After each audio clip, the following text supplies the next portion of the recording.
beleza? Mais um vídeo aqui pro YouTube da Rocket City. Se você já estava com saudade de mim, estou aqui em mais uma quinta-feira para mais um vídeo técnico e hoje eu vou trazer um vídeo que na verdade as pessoas me pedem já há mais de 1 ano ou 2 anos, lá no comecinho da Rocket. Eu não sei se você é dessa época, lá em 2019 mais ou menos, 2018, acho, sei lá.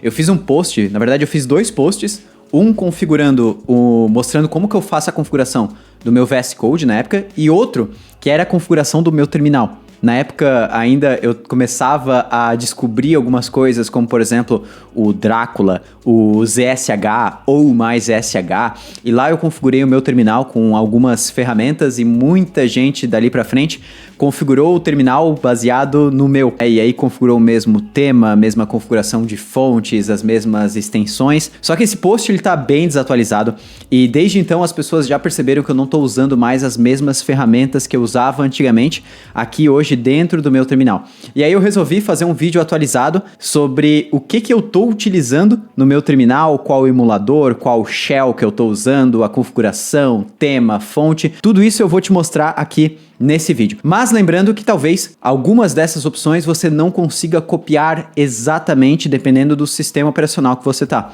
Lembrando que eu tô aqui no Mac, então, por exemplo, o meu emulador do terminal que eu vou te mostrar aqui, ele é específico para Mac, mas eu vou te falar algumas opções que você pode estar utilizando caso você esteja fora do ambiente do macOS. Se você tá no ambiente do Windows sem utilizar WSL, né, que é o Subsystem for Linux ali dentro do Windows ou qualquer coisa assim, você tá naquele Windows raiz mesmo, PowerShell, cara, eu acho que grande parte das coisas que eu vou te mostrar aqui, na verdade, elas não vão conseguir se aplicar. Mas quem sabe seja aí mais uma motivação para você em algum momento instalar um WSL aí no seu Windows, né, usar o Subsystem for Linux dentro do seu Windows aí, que vai facilitar não só isso, mas várias outras configurações e muito na hora de você programar e aprender um pouquinho mais do ecossistema Unix aí no seu dia a dia, que eu acho que é essencial para quem programa, ok? Aí antes de eu continuar aqui mostrando os plugins que eu instalei no meu terminal, eu preciso te falar uma coisa. A semana que esse vídeo tá indo pro ar é a última em que tu pode garantir a assinatura do Rocket City One pelo preço atual. É o melhor momento para tu se matricular, porque além das 15 informações que a gente já tem no ar, tu ainda vai garantir tudo que vem por aí. Tem informação de React regravada, que vocês me pedem muito, conteúdo novo de React Native, tem vários novos cursos, tudo isso ainda esse ano. Mas como eu disse, depois de 31/3, que é o último dia do mês aí, o valor muda para sempre. Então pega o link que tá aqui na descrição, aproveita para se matricular ou até renovar tua assinatura antes que seja tarde. Valeu. Então, bora lá pra minha tela. Não vai ser um vídeo muito longo, tá? A gente vai entrar aqui em cada uma das ferramentas, eu vou te mostrar as configurações, para que elas servem, ok? Então, primeira coisa, não tem como a gente fugir, é a primeira coisa mais importante, é o terminal. O que é o terminal? É o software, o sistema, o aplicativo que a gente usa para acessar o terminal da nossa aplicação. O Windows, por exemplo, ele já vem com o PowerShell, com o Command Prompt, né? O próprio Mac, ele também já vem com um app de terminal. O Ubuntu, o Linux, eles também já vêm com um app de terminal. Só que aqui no Mac, eu tô usando o iTerm 2. Para mim, eu acho que, assim, existem vários. Assim, eu já passei por muitos, só que para mim, o iTerm 2, ele é o mais simples e que funciona bem. Eu não gosto, assim, eu não sou aquele heavy user de terminal no quesito de que tem gente que não sai do terminal para nada. Baixa a extensão do Spotify para controlar o Spotify pelo terminal, baixa a extensão de e-mail para controlar o e-mail pelo terminal, ver os e-mails que tá recebendo. Eu não sou essa pessoa. Então eu não sou um heavy user de terminal, aquelas pessoas que baixa a distro Linux que não permite nem tu instalar nada com interface de usuário, ok? Eu sou um light user, digamos assim, ok? Então, nesse caso, para mim o iTerm ele funciona muito bem, ele é simples, ele tem uma ótima configuração de temas, de fontes, você consegue customizar muita coisa nele, só que ele é rápido ainda, ele não perde aquela essência de velocidade. Para mim, eu já testei alguns outros terminais, alguns outros emuladores, como por exemplo o Hyper ou o Warp, né, que são soluções mais web-based. Acho que o Warp nem tanto, né, ele é focado em Rust ali. São duas soluções que pra mim, assim, são bonitas, são legais, são customizáveis, mas começa a perder em performance. E pra mim não faz sentido. Se eu tô usando o terminal, que é pra ser um negócio de acesso rápido, cara, assim, eu entrar no terminal e ele pedir pra eu fazer login, ele ter anúncio aqui a pouco, eu digitar um comando ou eu pedir pra ele abrir, ele demorar uns 3 segundos pra carregar, isso não tem lógica pra mim, assim, em pleno 2025. Então, eu gosto de manter o meu terminal bem simples, como eu falei, e pra mim o iTerm, ele cumpre muito esse propósito, só que, novamente, ele é focado em... Se você não tá no Mac, você pode procurar aí iTerm Alternatives, né, dentro do Linux, do Windows, você vai encontrar algumas opções. A única coisa que eu te falo é, vá por uma opção que seja rápida, com algumas opções de customização. Não vai naquele terminal que brilha mais, que tem mais bordinha, sei lá o que das quantas, porque tu vai se arrepender no futuro. Já aconteceu comigo, ok? E aí com o iTerm, né, é importante a gente entrar aqui no iTerm na questão de configuração. Vou te mostrar todas as configurações que eu tenho, então, vindo aqui no iTerm, deixa eu até fechar aqui, eu tava gravando um projetinho aqui para pós-graduação da Rocket City, eu vou dar um pouquinho de zoom, ok? Esse aqui é meu iTerm hoje. O que eu tenho de configuração aqui no iTerm? Basicamente, tema, né? E aí daqui a pouco eu vou te mostrar um pouquinho mais da Shell que eu tô usando, que é diferente. Vamos lá, emulador é diferente da Shell. Emulador é o software que tá por volta digamos, dos comandos que a gente executa, né? A janelinha. A Shell é o local que a gente digita. E aí existem algumas, né? Logo a gente vai falar sobre isso. Aqui dentro do iTerm, vindo aqui nas configurações, caso você esteja querendo usar o iTerm também, eu configurei pouca coisa, tá? Então o mais configurado é aqui dentro. Vou passar em cada uma das janelinhas para você ver, ó. Então, General, Windows, Tabs, Dimming. E aí tem essa questão da opacidade, né? Tudo isso é configurável. E aí aqui no iTerm, a maior configuração dele vem aqui dentro de Profiles. Aqui dentro de Profiles, eu consigo criar um profile. Aqui eu criei o profile Vesper, né, que é o tema que eu estou usando aqui dentro, certo? E dentro desse profile Vesper eu consigo configurar tudo, mas principalmente aqui em Windows, por exemplo, eu coloquei a transparência com um pouquinho de blur, tá vendo? Aqui em Text eu configurei a fonte que eu estou usando, Jet Mono, para a parte de fonte mesmo, e a Non-ASCII Font, que são aqueles íconezinhos, eu configurei a JetBrains Mono, Nerd Fonts, que você consegue baixar lá do site nerdfonts.com, sei lá o que das quantas, só procurar no Google.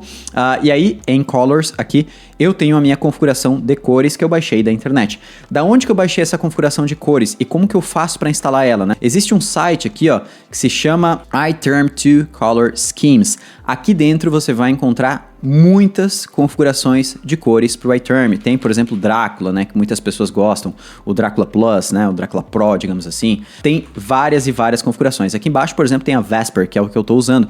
Você vai baixar aqui e aqui na direita em Color Presets, você vem em Import e importa esse preset de cores que você baixou ali de dentro do Color Schemes, e aí você instala aqui e pronto, o seu terminal já vai estar igualzinho o meu aqui, tá? E aí eu não vou entrar muito em features aqui do iTerm, porque elas são features mais básicas, né? Eu só uso as features realmente de abas, às vezes para separar janelas, botar uma janela na esquerda, uma para a direita. Como eu falei, eu não sou um heavy user de terminal, aquela pessoa que vive 24 horas dentro do terminal. Eu não estou usando o Vim atualmente também, muito pela questão de educação, gravação de aulas. O Vim não ajuda muito nessa parte. Então, eu mantenho o meu terminal, como eu falei, muito mais simples, ok? E aí, agora, a gente vai para a Shell que eu estou usando. E nesse caso, eu estou usando Fish, ok? Então, o Fish, ele é uma Shell aí para Linux, Mac, não configurei ele nunca no Windows, então não sei se funciona. Galera que já tentou pode colocar aqui nos comentários se alguém tá usando, não sei. Mas o Fish pra mim, assim, foi um divisor de águas, porque ele é muito rápido e o ecossistema de plugins dele continua deixando ele rápido. Antigamente, eu usava, para quem me lembra, eu usava bastante o ZSH. O ZSH, ele rodava em cima da Z Shell, ok? Ele era, digamos, um framework em cima dessa Z Shell, e ele permitia a gente fazer a instalação de plugins, como por exemplo o mais SH e por aí mais, tudo. Eu acho que tem muita gente que está me assistindo ainda que usa esse ecossistema e não tem problema nenhum, ok? Só que para mim ele começou a se tornar lento. Tinha vezes que eu rodava um comando, alguma coisa assim, e cara, ele demorava, assim, tinha um delay para renderizar, eu não sei, assim, começou a me incomodar um pouco. Eu falei, porra, cara, não é possível que o meu terminal tá demorando pra executar. Se fosse um projeto ainda com Electron, sei lá, com JavaScript rodando, até entendo, mas, pô, não é um terminal, sabe? Não deveria ser lento. E ainda mais rodando no meu Mac. Eu mudei pro Fish e eu não me arrependo, assim. O Fish, ele mudou bastante a forma que eu uso o meu terminal. E aí, claro, eu instalei ele aqui dentro. E o Fish, por só, ele não vai mudar muita coisa no seu terminal. Acho que o que mais vai mudar no seu terminal é quando você instala esse carinha aqui que é o Starship. Ele é um cross-shell prompt, ou seja, ele funciona não só com Fish, ele funciona com outras shells, mas o que é o prompt, né? O prompt é basicamente a linhazinha que aparece, né? Aqui a interface que aparece aqui no seu terminal quando você vai digitar um novo comando, né? Porque senão o terminal, geralmente, ele vem com só mostrando, digamos, a pasta que você tá ali, não é tão bonito. Veja que o meu aqui, ele mostra versão do Node, mostra a versão aqui dependendo de cada local que você tá, ele mostra a versão das dependências que você está usando naquele projeto. Então, se você está usando Docker, por exemplo, ele já iria mostrar a versão do Docker, só que esse projeto não tem um Dockerfile, né? Então, por aí vai. E o mais legal do Starship é que ele é altamente customizável. Logo, eu vou abrir aqui o meu arquivo de configuração do Fish, e vou mostrar todas as configurações que eu fiz nessas ferramentas que eu tô te mostrando. Antes eu tô te mostrando apenas as ferramentas que eu instalei aqui dentro. E aí do Starship, que é o último, assim, e todos esses aqui eu customizei muito pouco. No máximo eu selecionei um tema, assim, como eu falei, eu não gosto de sair customizando muita coisa hoje em dia. Até porque, assim, eu não crio aquele monte de dot files pro dia que eu trocar de Mac, ou trocar de computador, eu configurar tudo num piscar de olhos. Então, cada vez que eu pego um computador novo, sei lá, a cada 4 ou 5 anos, eu gosto de ter aquela sensação de configurar as coisas do zero. Então, isso não aconteceu há muito tempo, por isso eu tô te mostrando as últimas configurações que eu fiz. E aí, agora, a gente vai para plugins, ok? Tudo que eu mostrar agora é completamente opcional. Na verdade, tudo que eu mostrei é opcional, mas tudo que eu vou mostrar ainda agora são mais plugins, coisas que mudam a experiência de forma bem específica, tá? Primeira delas, que é um plugin que eu não consigo mais viver sem, o Bat. O Bat, ele é um replacement, né? Um substituto pro famoso cat, que é um comando que mostra o conteúdo de um arquivo. Só que o legal do Bat é que ele mostra o conteúdo desse arquivo com syntax highlighting, né? Então, por exemplo, pegar um arquivo aqui que a gente tem, por exemplo, tsconfig, veja que eu posso digitar bat, e aí eu escrevo tsconfig.json e ele mostra aqui o conteúdo do meu tsconfig, porém com as coresinhas, né, e tudo mais. E assim, ele é extremamente rápido, por isso não é um plugin que me atrapalhou. Diego, só porque tem as coresinhas, porque tu não usa o cat que é mais rápido. Assim, o bat continua sendo muito rápido. É claro que eu ainda uso o cat em situações onde eu vou fazer um grep, onde eu vou fazer uma busca, alguma coisa assim, aí sim, mas o bat, quando eu quero ver realmente o conteúdo de um arquivo, ele funciona de uma maneira bem legal. E ele tem por exemplo, se eu pegar um arquivo aqui, server.ts, olha só, o syntax highlight, bem legal, né? Aqui ele herda o tema do meu iTerm, então isso fica bem legal, fica bem bacana também. Próxima extensão que eu tô usando aqui, eu tô usando o Zoxeed. Não sei se essa é a forma de pronunciar, né? Eu nem sei se tem aqui no README a forma de pronunciar, mas ele é um replacement pro comando cd. Lembra que você usa o cd aqui, ó, para entrar em pasta, sair de pasta e por aí vai, né? Qual que é a lógica do Zoxeed? O Zoxeed, ele passa a ser um comando igual ao cd. Você pode usar os mesmos parâmetros, então se eu quiser acessar a pasta FTR aqui, ó, por exemplo, ó, eu consigo acessar. Agora, você não precisa dizer exatamente a pasta que você quer acessar. Se você lembrar de parte da pasta, mesmo que parte do nome da pasta, mesmo que ela esteja dentro de várias outras pastas, é só tu digitar e ele vai acessar. Por exemplo, olha aqui, eu estava num projeto de documentação de APIs, né? Se eu escrever Z documentação, entrei no projeto. Então eu só lembrei de parte do nome e eu já entrei naquele projeto. Isso vale também para quando eu tenho uma pasta dentro da outra, né? Então, por exemplo, imagina que eu tenho aqui nessa pasta 2 projetos que tem documentação. Então, eu sei que esse aqui é da FTR. Eu poderia escrever Z FTR doc. E aí eu lembrei que eu quero entrar no projeto de documentação lá da FTR. Claro, isso porque dentro da minha pasta www, que é onde eu tenho meus projetos, eu tenho muitos projetos, né? Então eu divido ele em pastinhas. Então, por exemplo, aqui no NLW tem todos os projetos que a gente fez no NLW. Então, se eu fosse pesquisar só pelo nome ali, uma tagzinha, às vezes eu tenho projeto repetido, né? Então, o Zoxeed, ele me ajuda a navegar rapidamente entre os projetos e ele continua muito rápido, ok? Isso é bem legal, gostei bastante de utilizar ele. E aí, o próximo aqui é o Exa, ou ESA, sei lá exatamente como é que se pronuncia isso, e ele é uma alternativa ao LS tradicional. Então, LS, como você bem sabe, uma forma da gente listar os arquivos, né? E aqui, o meu LS, como você bem pode ver, ele mostra alguns íconezinhos aqui, e a gente consegue customizar muito mais que isso. Eu não coloquei mais coisas, porque, como eu falei, eu gosto das coisas simples, né? Mas eu poderia botar aqui para o LS mostrar tamanho do arquivo, quantas pastas tem, né? Quando for uma pasta. Então, ele tem muitas configurações. Eu já te mostro essas configurações logo mais. Mas o mais legal é que se eu entrar aqui no projeto, por exemplo, lá no FTR Doc, lá que eu estava mostrando, e dar um ls aqui dentro, veja que ele tem os iconezinhos aqui, ó, também nos arquivos, ó, TypeScript, né, nos arquivos que são NPM, ó, ou Node Modules, né, então ele mostra os ícones conforme o tipo do arquivo, isso para várias tecnologias, várias linguagens. Eu gostei, não é um negócio que eu acho que assim é um must-have, né, que muda muito a experiência, mas eu gostei, achei que ficou legal e ele permite bastante configuração. Se você é daquela pessoa mais visual, dá para configurar bastante coisa, tá? Para ele mostrar vários e vários dados, mostrar em formato de árvore, ali mostrar subpastas. Dá para mexer em bastante coisa e ele não torna esse comando mais lento, tá? Porque o comando ls assim é muito rápido, tá? E aí, o último package que eu vou te mostrar aqui antes da gente partir para eu mostrar as configurações do meu terminal é o FZF. O FZF, ele é muito legal e ele me lembra muito, se você usa bastante o VS Code, do Ctrl+P para você procurar um arquivo dentro do seu projeto, ou do Ctrl Shift P, né, que abre aquele command para você escrever, né, encontrar um comando. E como é que ele funciona? Ele é basicamente um Fuzzy Finder, então ele pode ser usado como uma forma de você encontrar um determinado conteúdo dentro de uma porrada de conteúdo. Só que aí nesse caso eu gosto muito de usar o Silver Searcher, é um projeto que eu já uso há muito tempo, tá? Ele é um projeto focado em encontrar código, então qual que é a ideia do agir aqui do Silver Searcher? É você falar, cara, eu lembro que tem um projeto que eu usei o Stripe, e eu usei exatamente aquele webhook. Aí tu vai numa pasta que tem uma cacetada de projeto e tu digita, por exemplo, AG e o nome do webhook, ou Stripe e alguma coisinha ali do webhook. E cara, ele é praticamente instantâneo, assim, ele faz uma indexação tão grande, é um negócio tão incrível, assim, ele busca de uma maneira muito rápida esses conteúdos. Mas, voltando, né, eu nem foquei tanto no Silver Searcher porque ele não é tão algo, digamos, que modifica o comportamento do terminal. Mas, aqui o FZF eu uso ele para quê? Para relembrar comandos ou para encontrar arquivos. Então, por exemplo, estou aqui nessa pasta documentação de APIs, quero entrar lá no arquivo server. Eu posso apertar Ctrl T, olha só, ele já mostra aqui todos os arquivos na esquerda da minha pasta.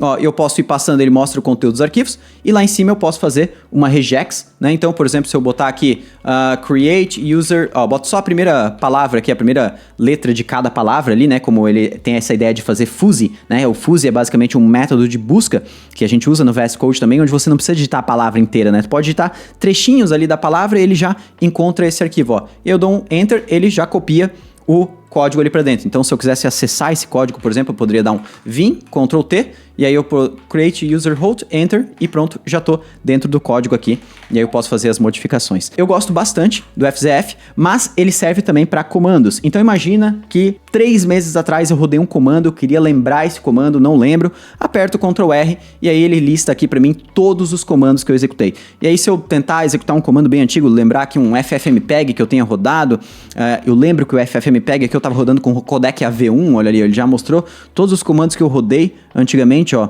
com o codec AV1, aí eu posso ir olhando entre eles aqui, qual que era o comando? Era esse aqui. E aí pronto, já tenho o comando aqui dentro do meu terminal. Então é uma ferramenta que eu uso bastante para lembrar de comandos que eu rodei no passado, que me ajudaram a completar alguma tarefa, né? E agora eu vou te mostrar as configurações que eu estou usando aqui dentro do Fish, e eu vou abrir elas usando o meu próprio VS Code aqui para ele adicionar um pouquinho de syntax aqui dentro, tá? Porque como eu falei, o meu Vim não está configurado. Então eu vou abrir aqui essas configurações, e aqui estão as minhas configurações. Deixa eu fechar isso aqui e abrir um pouquinho mais aqui, tá? Vamos lá, eu tô usando aqui as configurações que são importantes, tá? Vamos lá, Space Shift Prompt Add New Line, aqui eu boto false para ele não quebrar a linha quando eu tenho um novo comando. Starship, isso aqui é do processo de instalação mesmo, não tem muita... isso aqui você vai ter que botar lá no processo de instalação quando você estiver instalando o Starship. Além disso, aqui eu tenho alguns aliases. Lembra que eu falei que eu instalei ali o BAT, né, o Zoxid, o Exa e por aí vai? Então aqui eu criei alguns aliases, por exemplo, agora quando eu digito o cat, que é o comando original, ele automaticamente já roda o BAT aqui, ó, e ele bota aqui o tema, né, então ele bota o tema automaticamente pra mim. E aí o L, né, que é, ele dá um ls-la, eu tenho o ls aqui para rodar o comando do ESA, né, e aí ele bota aqui, ó, formato long, git, né, se for um repositório que tem git, ó, ele não mostra o tamanho dos arquivos, aqui tu pode configurar, tem bastante coisa que tu consegue configurar aqui dentro. O CD eu mudei para usar o Zoxid, né, então ele automaticamente eu posso usar CD e usar os comandos ali como eu mostrei do Zoxid. E aqui embaixo tem mais algumas configurações que são específicas, né, do FZF. Aqui eu faço a inicialização do FZF passando para falar que eu estou usando o Fish como shell e o Zoxid também passando o Fish como shell, ok? E aí aqui por último eu passo algumas configurações do FZF, que é, por exemplo, o estilo. Então quando eu venho aqui no meu terminal e aperto Ctrl T, para ele mostrar o código na direita e os arquivos na esquerda, é o Style Full, né? Eu também peço para ele não olhar nenhum arquivo que está dentro da pasta Git, Old Node Modules, né, que é o padrão que geralmente eu uso aqui dentro. O Preview, que é o que mostra aqui na esquerda, na direita, eu usei o BAT, que eu mostrei antes, então veja que eu pedi para ele renderizar esse Preview usando o BAT, né, então ele adiciona ainda o Syntax Highlighting, que eu mostrei lá do BAT que eu instalei anteriormente, né, então isso aqui é bem legal, né, são só algumas configurações que eu fiz, tudo isso que eu te mostrei aqui dá para ser altamente configurado, dá pra você deixar o teu terminal assim, ó, cara, brilhando, cheio de foguete, cheio de coisa.